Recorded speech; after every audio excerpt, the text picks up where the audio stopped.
the night when the full moon is bright.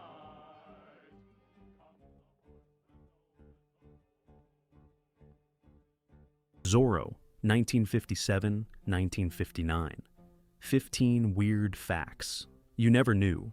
It has been almost 70 years since Zorro first premiered on American television, but very few viewers know that Walt Disney himself spent years doubting the show would even survive, that the villain who nearly stole the hero's mask was, in real life, a better swordsman than the star, or that the leading man would end his career as a beloved national icon in a country thousands of miles from Hollywood.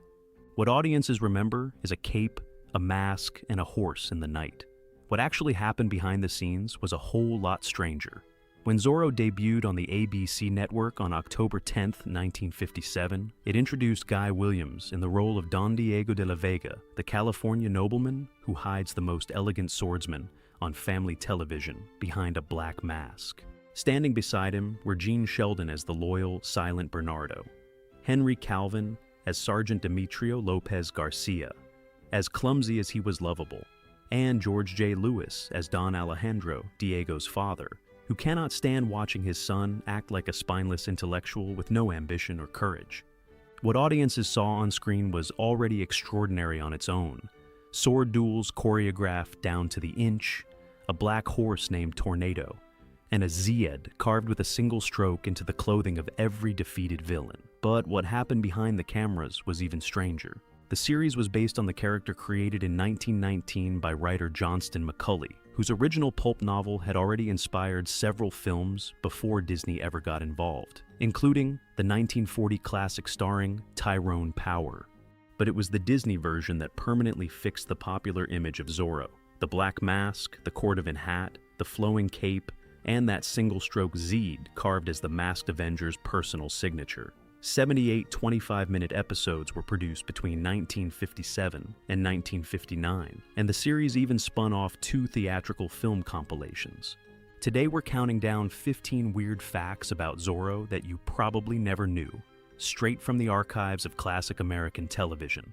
And stick around for number 1, because Guy Williams' final fate holds a twist that even Zorro himself could never have predicted. But before we start, don't forget to hit the like button, subscribe, and ring that bell. It genuinely helps the channel reach more fans of classic old-school American television. Very well then, class is officially in session. Grab your capes and your imaginary swords. Let's get started, because some of these stories are stranger than anything the writers ever put on screen. Number 15. The casting process was a genuine battle among more than 20 actors. Before there was the Zorro as we know him, there was a massive and fairly chaotic casting search. Walt Disney Studios needed an actor who was handsome, convincing with a sword, and able to carry 2 completely opposite personalities within the very same scene. More than 20 actors were tested for the role, including Hugh O'Brian, John Lupton, Jack Kelly, Dennis Weaver, and David Janssen. Names that today sound like a lineup of alternate Zorros from a parallel universe. But here's the part that makes it even better. Among those candidates was also Britt Lomond, a genuine actor and fencer who had in fact auditioned to play the hero. He didn't get it. Instead, he was cast as the villain, Captain Monasterio, Zorro's arch-nemesis for the first season. It's also worth knowing that the entire cast was required to audition in English while performing with a pronounced Spanish accent, a skill explicitly listed as a requirement at the tryouts. The search itself dragged on for months, with the studio reportedly agonizing over the smallest details, the jawline, the posture, the exact way a candidate could switch from a foppish grin to a steely glare within the same breath. On April 18, 1957, Guy Williams, then a nearly unknown model and actor, took his official screen test. Disney chose him, and the man who had competed for the mask ended up instead crossing swords against it every single week, which honestly is a fairly elegant way to lose an audition. Number 14. Zorro's real name was never actually Guy Williams. Take a moment to sit with this one. The actor who lent his face to television's most famous masked swordsman was absolutely not born with the name Guy Williams. Not even close, in fact. He was born Armando Joseph Catalano on January 14, 1924, in the Washington Heights neighborhood of New York City. the son of a Sicilian-born insurance broker and a mother from Messina. The family lived through difficult financial circumstances, and Williams grew up in the Little Italy section of the Bronx. The name Guy Williams was a pure Hollywood invention, designed to sound just as polished and Anglo-Saxon as Don Diego de la Vega himself, the California aristocrat Williams would eventually play. And here's the ironic part. A man born into poverty in a New York City tenement building ended up becoming the very image of Spanish colonial nobility on Disney television. The kid from the Bronx became the nobleman of Los Angeles. By any reasonable measure, that's one of the most complete transformations in the history of family television. Number 13. Walt Disney personally requested a mustache, neither too long nor too thick. The problem was, Walt Disney never left the details of an actor's image to chance. When he personally interviewed Guy Williams for the part, Disney gave him one very specific and, let's be honest, slightly odd instruction. He had to grow a mustache, but one that was neither too long nor too thick. No aristocratic excess, but no peasant sloppiness either. A mustache calculated with the same precision as a fencing scene. And here's the part that makes it even better. The contract attached to that facial hair instruction was extraordinarily generous. Disney offered Williams an exclusive contract worth $2,500 a week, a sum that would equal roughly $21,000 a week today. For an actor who, just months earlier, had been appearing in small parts on shows like Men of Annapolis and State Trooper, this was a colossal salary jump, and the mustache turned out to be a small price to pay for it. The character's success actually had an unexpected side effect across the country. Kids started carving little Zays everywhere, on furniture, on sidewalks, and according to one journalist at the Minneapolis Morning Tribune at the time, even into the bodywork of Guy Williams' own Cadillac. Without meaning to, the Disney studio had invented a fashionable act of vandalism. Number 12, his fencing master had trained Hollywood's legendary duelists. Now, here's where things get genuinely impressive. To turn Guy Williams into a believable swordsman, Disney hired Belgian-born Fred Cavins, the very same fencing master who had trained Douglas Fairbanks, Errol Flynn, and Tyrone Power for their own swashbuckling films. Cavins wasn't just some fencing instructor pulled in for a quick tutorial. By the 1950s, he was already a legend behind the scenes of Hollywood, the man responsible for choreographing some of the most breathtaking duels ever captured on film, the kind audiences had gasped at for decades without ever knowing his name.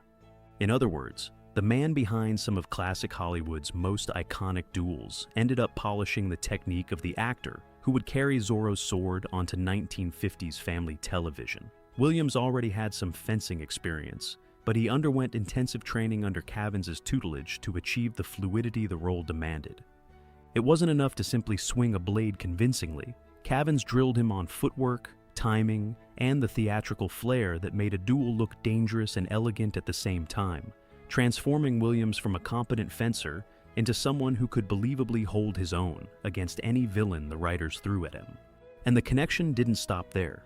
Fred Cavins' own son, Albert Cavins, also worked on the production, appearing uncredited in several episodes and doubling for a few guest actors in the fencing scenes.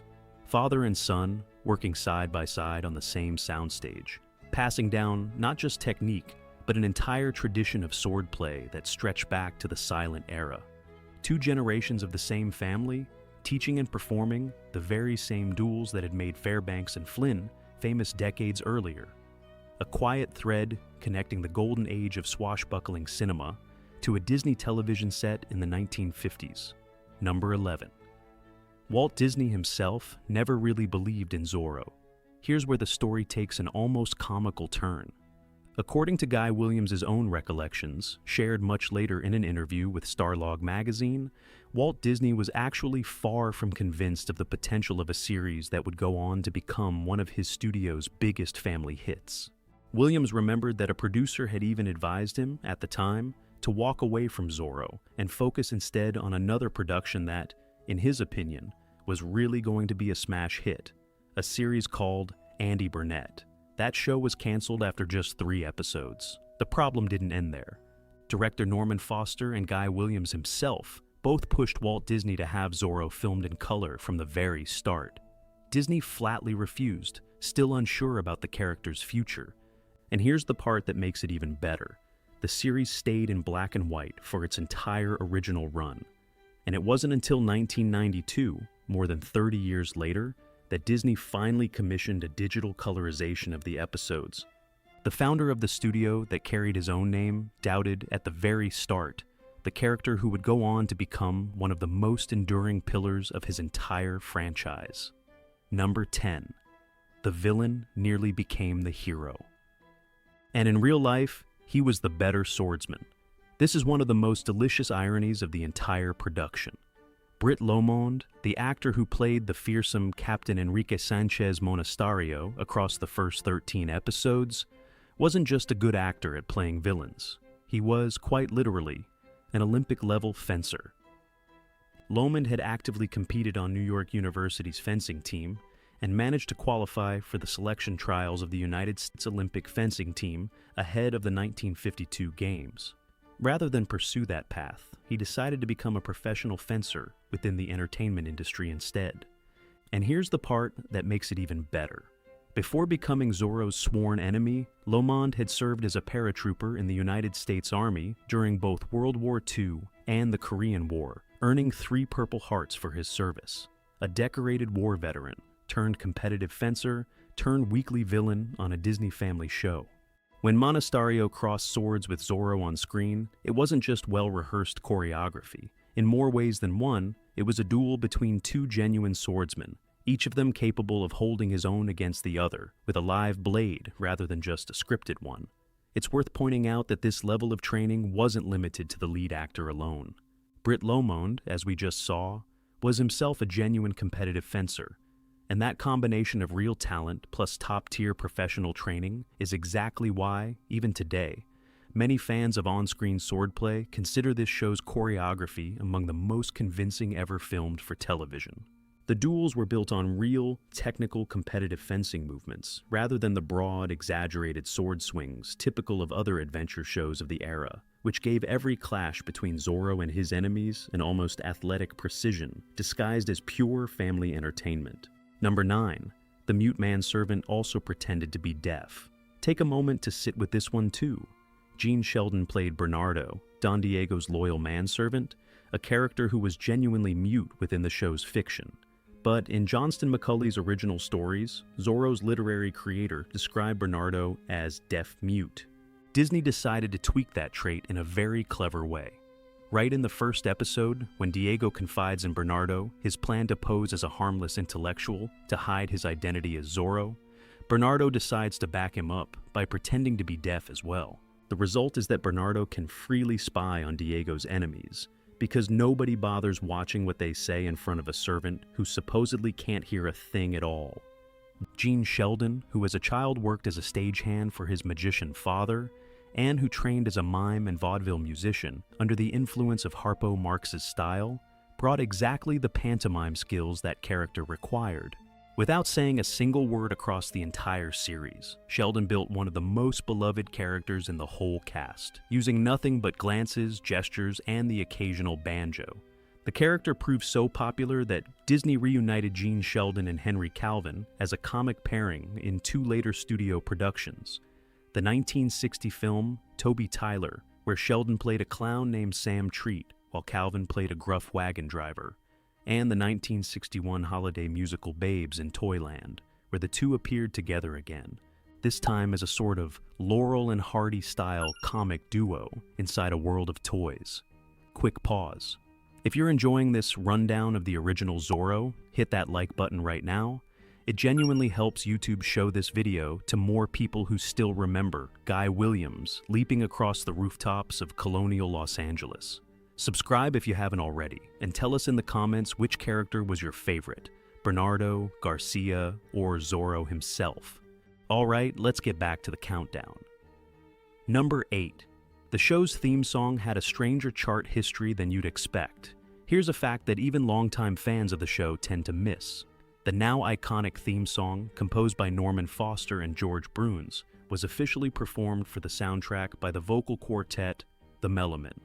But Henry Calvin, the deep-voiced baritone who played Sergeant Garcia, recorded and released his own personal version of that same song, and he actually rushed it into stores before the official recording arrived. A separate cover of the tune, recorded by the female vocal trio The Chordettes, best known for hits like Mr. Sandman, became a genuine top 10 hit on the pop charts, meaning America was, for a brief stretch, humming a Disney Western theme song, right alongside its biggest doo-wop and pop records. And here's the part that makes it even better. While the song was climbing the charts, the show itself was quietly climbing into controversy.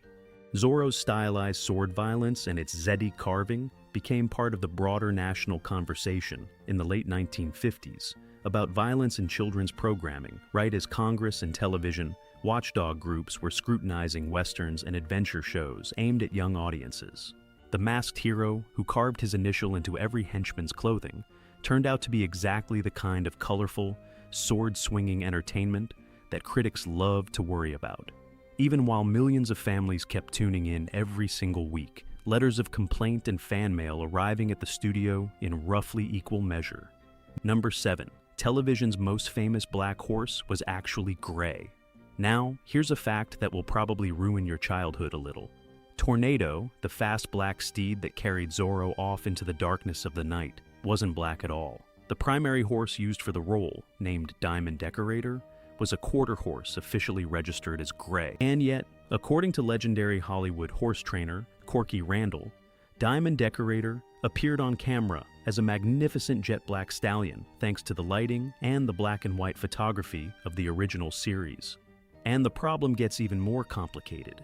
Diamond Decorator wasn't the only horse behind Tornado. Several stand-ins rotated through the riskier scenes, including Midnight, another registered quarter horse, Rex, an American saddlebred, who also appeared in other productions of the era, and Ribbon, the favorite mount of stuntman Buddy Van Horn, who claimed it was nearly impossible to outrun Ribbon in speed, even with a camera car chasing right behind him. 4 different horses, taking turns playing a single legendary steed that, technically, wasn't even black. And the horse story has one more twist in store. When the plot took Diego de la Vega all the way to the town of Monterey during the 2nd season, the writers ran into a continuity problem. It would have been hard to explain how Tornado, hidden away in a secret cave near Los Angeles, suddenly turned up so far from home. The solution was to introduce a second steed, a white horse named Phantom, given to Zorro by a dying soldier who was never mentioned again in the plot once Diego returned to the Pueblo.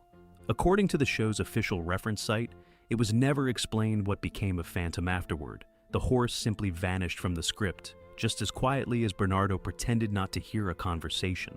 Number 6. Sometimes 4 different episodes were filmed at the same time. The problem was producing a weekly half-hour series with choreographed sword duels and intensive fencing training got fairly expensive. Every clash of blades, every leap across a hacienda courtyard, every horseback chase through the studio, backlot took time, rehearsal, and money, and Disney needed a new episode ready every single week without fail. And while Disney had a generous budget for the era, the production was always looking for ways to save money without it showing up on screen. One of those methods was shooting portions of up to 4 different episodes at once, as long as they shared the same sets. Instead of building a courtyard, filming every scene that took place there for one episode, then tearing it down and starting over the following week, the crew would keep the set standing and film every scene from every episode that used it. Even if those scenes belonged to 4 completely different storylines airing weeks or months apart. It was efficient for the studio's bottom line, but it turned every shooting day into a logistical puzzle for the people actually standing in front of the camera. And here's the part that makes it even better. Guy Williams himself publicly admitted just how confusing that system was. In his own words at the time, he explained that he wouldn't so much forget the dialogue itself as forget exactly what had led to a particular scene, which plot, which betrayal, which rescue had brought Zorro to that exact spot with that exact line to deliver, to the point where the cast had to reread already filmed scenes just to keep everything straight. It wasn't unusual for an actor to finish a sword fight from one story, walk 20 feet across the same plaza set, and immediately begin a tender family scene from a script they had shot weeks earlier, with barely a moment to mentally shift gears. Just imagine having to memorize sword duels, dialogue from 4 separate storylines, and horseback choreography, all simultaneously, while the studio tried to stretch every dollar of the budget without the audience ever noticing. One take might call for cold fury and a flashing blade, the next for warmth and comic timing, and the actors were expected to nail both back-to-back on the same afternoon, on the same patch of painted adobe. Number 5, Annette Funichello joined the show as a birthday present. This story sounds like it was lifted straight out of a romantic comedy, but it's fully documented. Like plenty of other girls her age, Mouseketeer Annette Funichello developed a genuine crush on Guy Williams. The one slightly awkward detail was that Williams was happily married to Janice Cooper. That didn't stop Walt Disney, who was perfectly aware of Funichello's feelings, from deciding to give her a memorable present for her 16th birthday.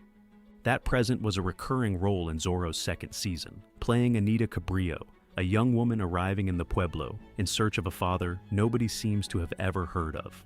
Funichello also appeared in the hour-long special The Postponed Wedding, playing a different character, Constancia de la Torre. Of course, she and Guy Williams never ended up together off-screen. She would soon become one of the most recognizable stars of the Beach Party movies alongside Frankie Avalon. But for a brief moment in 1958, thanks to Walt Disney himself, Annette Funichello really did share the screen, week after week, with her teenage idol, even going so far as to record a musical duet with Henry Calvin in one of the episodes. Walt Disney's fondness for his young protege didn't stop there either. Funichello later appeared in other Disney productions, alongside several of her Zorro castmates, including the holiday musical Babes in Toyland, where she reunited with none other than Henry Calvin and Gene Sheldon. Very few teenage actresses of the era could say their own boss had literally arranged them a recurring role as a birthday present. Number 4. The show didn't end because of low ratings, it ended because of a lawsuit. Here's where the story stops being charming and turns genuinely dramatic. Despite very strong audience numbers, the series finishing its first season ranked 30th among all television programs with a 26.6 rating, Zorro was canceled after just 2 seasons. The reason had absolutely nothing to do with audience interest. The problem was a fierce legal dispute between Walt Disney Productions and the ABC network, centered on who actually owned the rights to 3 properties at once: Zorro, the Mickey Mouse Club, and the Disneyland anthology series itself. The 2 sides couldn't reach an agreement, and Walt Disney, rather than give ground, simply decided to pull Zorro off the air, even though everything suggested the show would have landed a successful 3rd season if it had continued. The weekly series' final broadcast on its original network took place on July 2nd, 1959. One of the most popular family television series of the 1950s didn't die of old age, and it didn't die from a lack of public interest. It died in a lawyer's office. Number 3.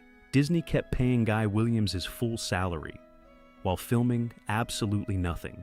Take a moment to sit with this one too, because it's a detail very few fans know about.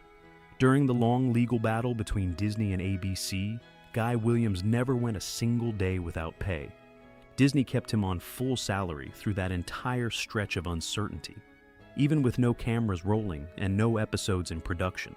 When the conflict was finally resolved, Walt Disney concluded that public interest in the character had already cooled too much to relaunch the weekly series.